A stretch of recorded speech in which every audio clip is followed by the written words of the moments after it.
Hello everyone, welcome to our channel leading classes. हम पिछले part में फॉर्म्स ऑफ बिजनेस ऑर्गेनाइजेशन पढ़ रहे थे। हमने जिसमें पढ़ा सोल प्रोपराइटरशिप, आपके joint Hindu family business partnership, फिर हमने पढ़ा कोऑपरेटिव ऑर्गेनाइजेशन। आज करेंगे हम जॉइंट स्टॉक कंपनी।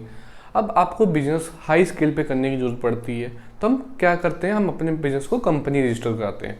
अब कंपनी कितने टाइप की होती है? अब आपकी कंपनी होती है 3 टाइप। आपके सिलेबस में 3 टाइप की है। वैसे फर्दर आपको ज़्यादा क्लास में जाओगे, आगे वाली क्लासेस में जाओगे, आपको ज़्यादा टाइप्स आ जाएंगी, बट आपके सिलेबस में 3 टाइप की कौन कौन सी हैं?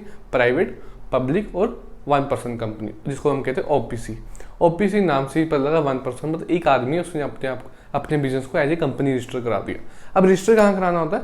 कंपनी एक्ट 2013 में आपको अपनी कंपनी को रजिस्टर कराना पड़ता है। और आपको ये कंपलसरी, अगर आप कंपनी खोलना चाह रहे हो तो आपको रजिस्ट्रेशन कंपलसरी है। जैसे हमने सोल प्रोप्राइटरशिप में पढ़ा था, हमने उसमें पार्टनरशिप में पढ़ा था कि अब कंपलसरी नहीं है। कोऑपरेटिव ऑर्गेनाइजेशन में आपको कंपलसरी है कि रजिस्ट्रेशन करानी है, और आपको जॉइंट स्टॉक कंपनी में भी आपको कंपलसरी है कि आपको रजिस्ट्रेशन करानी ही पड़ेगी कंपनी एक्ट 2013 में। तो आपका ये हो गया। अब प्राइवेट कंपनी क्या होता है? जहाँ पर मिनिमम 2 मेंबर मिलके कंपनी चालू करें, उसको हम प्राइवेट कंपनी कहते हैं। और उसमें मैक्सिमम कितने नंबर कितने मेंबर हो सकते हैं? 200 मेंबर। अब इसमें पार्टनर नहीं कहेंगे, इसमें मेंबर कहेंगे या ओनर कहेंगे, ठीक है। उसके बाद आपके अगर जो जैसे मान लो आपने बिजनेस स्टार्ट किया, आपको 200 आदमी हो गए पूरे, आपको लगा कि नहीं, आप हमें और इन्वेस्टमेंट चाहिए, फिर आपको 200 से ज़्यादा लोगों की जरूरत पड़ेगी इन्वेस्टमेंट करने के लिए। फिर आपकी कंपनी चेंज होगी पब्लिक कंपनी में, जिसमें आपको 200 से ज़्यादा अगर मेंबर आपको चाहिए होते हैं, फिर आप लोगों से पैसा मांगोगे, तो उसमें क्या होगा, आपकी company as a public company register हो जाएगी। उसमें मिनिमम 7 मेंबर चाहिए होते हैं और मैक्सिमम नो लिमिट होती है उसकी। तो ये हो गया आपके तीन टाइप्स की कंपनी। अब जॉइंट स्टॉक कंपनी में आपको पता लग गया कि जब आपको बिजनेस लार्ज स्केल पे करने की जरूरत पड़ती है, तो ये आपको फिर जॉइंट स्टॉक कंपनी में रजिस्टर कराना पड़ता है। आपको कंपनी का फॉर्म चूज करना पड़ता है बिजनेस ऑर्गेनाइजेशन के लिए अपनी, कि आपको जैसे कि यहाँ पर हम पढ़ देते हैं क्या है, the company form of organisation considered to be the most suitable for organising business activity on a large scale. जैसे मैंने आपको बता दिया कि अगर आपको लार्ज स्केल पे बिजनेस करना है, तो आपको कहाँ पर रजिस्टर कराना पड़ेगा अपने को? कंपनी एक्ट 2013 में। और आपके लिए सुटेबल कौन सा होगा, कौन सा forms of business organisation suitable होगा, कौन सा? आपको जॉइंट स्टॉक कंपनी में। तो जैसे हमने उसमें पढ़ा था ना, आपको सोल प्रोप्राइटरशिप में अकेला आदमी कर सकता है, पार्टनरशिप में ऐसे कि मिनिमम इन्वेस्टमेंट चाहिए होती है। ऐसे ही अगर आपको लार्ज स्केल पे बिजनेस करना है, तो आपको कंपनी में ही आना पड़ेगा। आपको कौन सा form of business organisation choose करना पड़ेगा? कंपनी। अब क्या होता है, as per the company act 2013, ये याद कर लेना, बहुत बहुत बहुत इंपॉर्टेंट है। A company is an artificial person. Artificial person मतलब कि अपने नाम से जाना जाएगा, किसी ओनर के नाम से नहीं जाएगा, अपना जाना जाएगा बिजनेस, उसके अपने नाम से बिजनेस जाना जाएगा। Having separate legal existence. अब क्या, उसकी अपने आप की खुद की पहचान होगी। अब खुद के नाम से अपने आप की प्रॉपर्टी ले सकता है, खुद के नाम से वो इन्वेस्टमेंट कर सकता है, खुद के नाम पे किसी पे केस कर सकता है। तो वो जो भी होगा उसके अपने खुद के नाम से जाना जाएगा। आर्टिफिशियल खुद के नाम से पर्सन है वो। हैविंग सेपरेट लीगल एग्जिस्टेंस मतलब उसकी खुद की पहचान हो, खुद के नाम से जो मर्जी कर सकता है, परचेज कर सकता है, सेल कर सकता है, इन्वेस्टमेंट कर सकता है, जो मर्जी कर। एंड परपेचुअल सक्सेशन मतलब कि उस बिजनेस में कोई मतलब कि ओनर आ सकते हैं, जा सकते हैं, बट कंपनी चलती रहेगी। ओनर के आने से और मतलब कि आपके मेंबर के आने से और मेंबर के जाने से कोई फर्क नहीं पड़ेगा। जो भी अगर कोई छोड़ना चाहता है ओनर, तो छोड़ के जा सकता है। Member may go, but company goes forever. And common seal, उसके अपनी साइन होंगे। साइन मतलब उसकी अपनी स्टैंप होगी, अपने नाम से वो साइन तो करेगा ना कंपनी, तो साइन तो कर नहीं सकता कंपनी, तो उसके नाम से आपकी स्टैंप होती है। तो क्या होगा आपका, एक company is an artificial person having separate legal existence, perpetual succession and common seal. ये आ गया आपका कंपनी एक्ट 2013 में। वो क्या होता है, the shareholder are the owner of the company. अब इसमें ओनर कौन होता है? जो शेयर होल्डर होते हैं, जो इन्वेस्टर होते हैं। अब आपके जैसे प्राइवेट कंपनी में आपके 200 मेंबर होते हैं मिनिमम, आपके पब्लिक कंपनी में नो लिमिट, मतलब कोई 100 रुपये इन्वेस्ट कर रहा है बिजनेस में, और आपके कोई लाखों रुपये इन्वेस्ट कर रहा है, कोई करोड़ों रुपये इन्वेस्ट कर रहा है। जैसे आपने पढ़ा होगा मार्केट में कि हम जब इन्वेस्ट करते हैं शेयर्स में, तो कोई 100 रुपये इन्वेस्ट करता है, कोई हजारों करोड़ रुपये इन्वेस्ट करता है। तो ऐसे होता है, सभी ओनर होते हैं, ठीक है। उसको बस उतना उसको परसेंट मिलता है, प्रॉफिट में उतना हिस्सा मिलता है जितनी उसने इन्वेस्टमेंट की होती है। The shareholder are the owner of the company, while the board of director is the chief managing body. अब इसमें क्या होता है, जो ओनर होता है वो कंपनी का मालिक होता है, जो कंपनी को मैनेज करता है, जो चलाता है, वो कौन होते हैं? बोर्ड ऑफ डायरेक्टर होते हैं, वो अलग होते हैं। ओनर इसमें अलग होते हैं और बोर्ड ऑफ द डायरेक्टर जो मैनेजर होते हैं, जो मैनेजिंग बॉडी होती है, वो अलग होती है। वो कौन लाता है? Elected by the share holder. कौन इलेक्ट करता है? वो शेयर होल्डर इलेक्ट करते हैं कि आपको जो होते हैं ये शेयर होल्डर है वो आपके ओनर हो गए, और जो आपके वाइल्ड बोर्ड ऑफ डायरेक्टर हो गए वो चीफ मैनेजिंग बॉडी होगी। मतलब कि जो बिजनेस को आपके मैनेज कर रहे हैं वो कौन इलेक्ट करता है? वो चीफ बॉडी जो बनी आपकी वो कौन इलेक्ट करता है? वो आपके शेयर होल्डर इलेक्ट करते हैं। तो इससे सिंपल ऐसा है, ये क्या हो गया आपका कि अगर आपको लार्ज स्केल पे बिजनेस करना, एक्टिविटी करनी है, तो आपके लिए कौन सा सूटेबल बिजनेस है? आपका कौन सा है? आपका कंपनी। दूसरा क्या, कंपनी एक्ट में क्या कहता है आपका? Is artificial person having separate legal existence, perpetual succession and common seal. आपका दूसरा क्या है? The shareholder are the owner of the company while the board of the director are the managing body elected by the shareholder. तो ये हो गया आपका joint stock company का इंट्रोडक्शन। अब आगे हम करेंगे फीचर्स और आपके मेरिट्स और डीमेरिट्स। सो पहला फीचर्स क्या है? Artificial person. हमने मीनिंग में पढ़ा कि कंपनी क्या है? एक आर्टिफिशियल पर्सन है, कि वो अपने नाम से जाना जाएगा, कि उसको मतलब कि अगर एक ह्यूमन बीइंग तो है नहीं बिजनेस, वो एक लॉ के तहत उसको आर्टिफिशियल पर्सन बनाया गया है, ठीक है। वो अपने नाम से सब कुछ कर सकता है। तो एक क्या है कि वो ह्यूमन बीइंग नहीं है, वो एक आर्टिफिशियल पर्सन ने क्रिएटेड बाय द लॉ, कि लॉ के तहत उसको बनाया गया है। आगे क्या आपका सेपरेट लीगल एग्जिस्टेंस, कि बिजनेस की खुद की पहचान है। हमने पढ़ा आर्टिफिशियल पर्सन है, सेपरेट लीगल एग्जिस्टेंस की खुद की एक पहचान है पूरी तरह। उसमें क्या होगा कि कोई भी इन्वेस्टमेंट करता है, कोई भी बिजनेस करता है, कोई सी भी केस करता है, कोई भी परचेज करता है, कोई भी सेल करता है, वो अपने नाम से करेगा, ना कि ओनर के नाम से करेगा।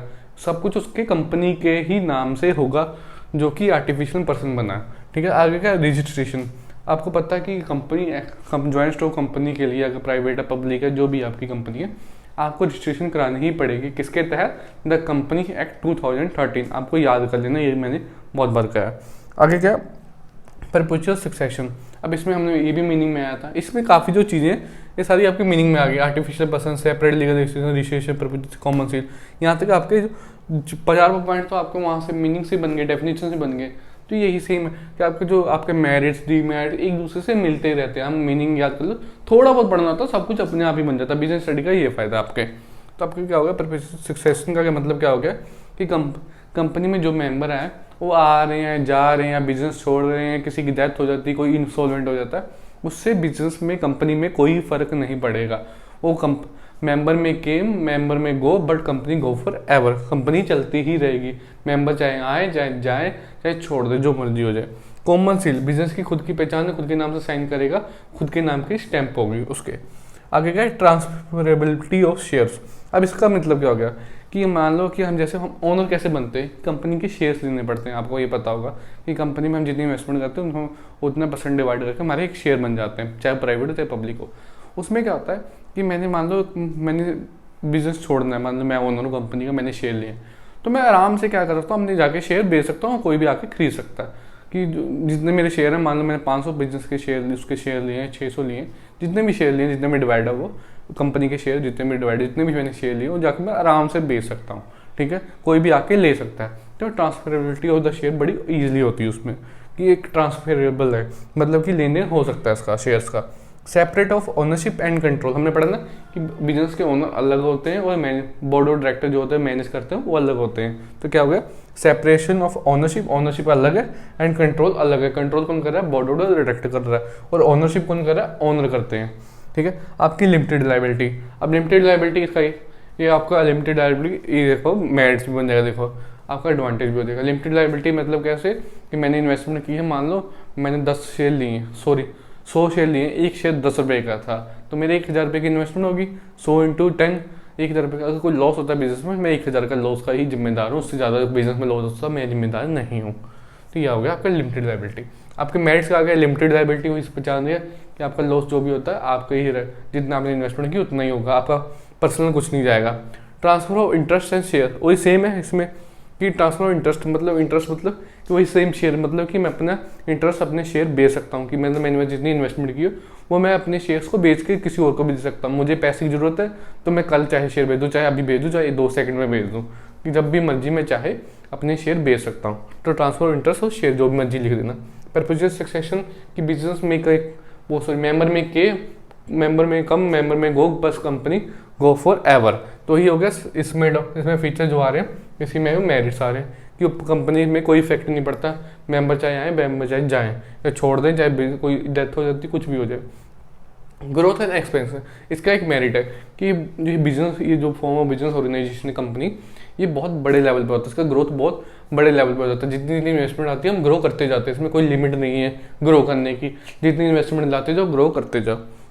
उसके बाद एफिशिएंट मैनेजमेंट क्यों होती है? एफिशिएंट मैनेजमेंट क्यों होती है कि जो बोर्ड ऑफ डायरेक्टर अलग है, ओनर अलग है, तो जो मैनेज कर रहे हैं उनको सिर्फ मैनेज का काम ही करना, ओनरशिप नहीं करनी, तो एफिशिएंसी हो जाती है थोड़ी बहुत।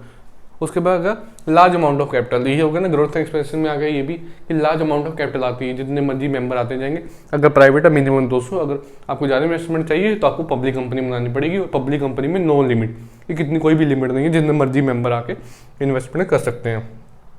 तो जितने मर्जी मेंबर आएंगे तो आपकी लार्ज अमाउंट ऑफ कैपिटल इकट्ठी होगी।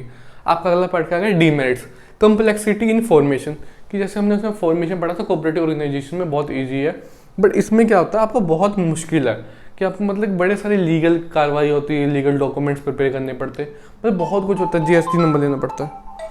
Sorry for the disturbance. तो हम कर रहे थे डीमेरिट्स कर रहे थे, कॉम्प्लेक्सिटी फॉर्मेशन हमने कर लिया था, तो ये उसमें हमने फॉर्मेशन के लिए बहुत मुश्किल होता है कि लीगल डॉक्यूमेंट्स बहुत प्रिपेयर करने पड़ते हैं, इसके पास जाओ उसके पास जाओ, तो इसमें बहुत लीगल फॉर्मेलिटीज होती है, इसलिए कॉम्प्लेक्सिटी होती है फॉर्मेशन करने के लिए।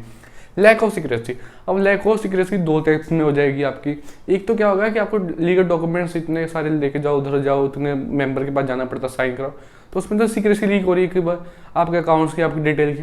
दूसरी बात, जितने भी ओनर आएंगे उनको भी पता होता है आपका बिजनेस में क्या चल रहा है। इतने सारे पब्लिक में तो अनलिमिटेड ओनर होते हैं कि कोई लिमिट नहीं है, तो कोई भी ओनर आ रहा है सब कुछ डिटेल में रही है। और कंपनी का ये भी होता है आपको अपनी अकाउंट्स की बुक्स भी पब्लिश करनी पड़ती है, तो कोई लैक ऑफ सिक्रेसी होती है इसमें अच्छी ज़्यादा। इम्पर्सनल वर्क इन्वायरमेंट, अब इम्पर्सनल वर्क इन्वायरमेंट कैसे हो गया कि जैसे हमने पढ़ा कि शेयर ओनर अलग होते हैं और क्या कहते हैं शेयर होल्डर अलग होते हैं, ओनरशिप करते हैं, वो बोर्ड ऑफ डायरेक्टर अलग करते हैं। तो बोर्ड ये अलग हो गया, तो क्या हो गया कि जैसे कि अब बोर्ड ऑफ डायरेक्टर अलग है, मैनेजर है, उनका तो कंपनी में इन्वेस्टमेंट तो है नहीं, वो अपनी मर्जी से काम करेंगे नहीं करेंगे, उनकी मर्जी होगी, तो उसमें टाइम देंगे कि नहीं देंगे। दूसरी बात, अगर कंपनी में काम कर रहे हैं, पैसा कमा रही है कंपनी, बहुत ज़्यादा पैसा कमा रही है, तो लेकिन उनको उतना फायदा नहीं होगा, उनकी जितनी सैलरी उस सैलरी उनकी फिक्स रहेगी। तो पर्सनल वर्क एनवायरनमेंट होता है, मतलब कि अगर कंपनी ज़्यादा कमा रही है तो उनको भी कोई फायदा नहीं होगा, अगर वो कोई काम, अगर उनका मन नहीं है तो नहीं करेंगे काम। न्यूमरस रेगुलेशन, सेम कॉम्प्लेक्सिटी रहा है कि न्यूमरस रेगुलेशन, कि इसमें बहुत सारी रेगुलेशन, रूल्स है, रेगुलेशन होते हैं गवर्नमेंट के। अगर कंपनी आपको बनानी है, चलानी है, तो उसको सारी फॉलो करना पड़ता है, अगर नहीं फॉलो करते हो आपको फाइन पड़ेगा, आपकी कंपनी बंद हो जाएगी। तो इसमें बहुत सारी रेगुलेशंस होती हैं, फॉलो करनी पड़ती है। डिले इन डिसीजन, अब क्या इतने सारे लोग हैं, इतने सारे मेंबर हैं, अब सबसे डील करना पड़ता है, सबसे सजेशन लेनी पड़ती है, कोई आ रहा है, कोई नहीं आ रहा है, कोई कल आ रहा है, कोई नहीं मिल रहा, कोई फ़ोन नहीं उठा रहा है, तो बड़े डिसीजन लेना है कोई, तो बड़े सारे लोगों से मिलना पड़ेगा, तो डिसीजन क्या होता है, डिले हो जाता है। दूसरा क्या होगा, कन्फ्लिक्ट्स, अब हमने सब में पढ़ा है कि जितने भी ज़्यादा मेंबर होंगे उसमें कन्फ्लिक्ट आएगा ही आएगा, सबका दिमाग एक दूसरे के साथ मैच नहीं कर सकता, सबके ओपिनियन एक दूसरे के साथ मैच नहीं कर सकते, तो हमेशा कन्फ्लिक्ट आता रहेगा। तो ये तुम्हारे हो गए फीचर, मेरिट, डीमेरिट्स। बाकी का क्वेश्चन करेंगे हम अगले आने वाली पार्ट्स की वीडियो में।